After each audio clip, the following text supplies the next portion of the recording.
MG कॉलेजच्या मागील गुलमोहर कॉलनीत गुरुवारी रात्री 10 वाजता एका युवकावर गोळीबार झाल्याची घटना घडली आहे। ही घटना मीनाताई ठाकरे मार्केट परिसरात घडली असून पोलिसांनी संशयित आरोपींची ओळख पटवून त्याच्या अटकेसाठी शोध मोहीम सुरू केली आहे। गंभीर जखमी झालेल्या युवकाचे नाव दादू उर्फ महेंद्र समाधान सपकाळे, वय वर्ष 22, राहणार पिंपराळा होडको, जळगाव असे आहे। तो आपल्या कुटुंबासह पिंपराळा होडको परिसरात राहतो।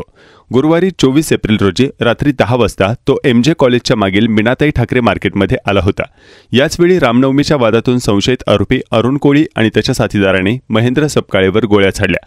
यामध्ये एक गोळी त्याच्या उजव्या कमरेखाली लागली। गोळीबारानंतर संशयित आरोपी घटनास्थळावरून पळून गेला। घटनेची माहिती मिळताच रामानंद नगर पोलीस ठाण्याचे पथक तत्काळ घटनास्थळी दाखल झाले। स्थानिक गुन्हे शाखा आणि वरिष्ठ पोलीस अधिकारीही तातडीने पोहोचले। अप्पर पोलीस अधीक्षक अशोक नखाते आणि डीसीपी संदीप गावित यांनी घटनास्थळी पाहणी केली।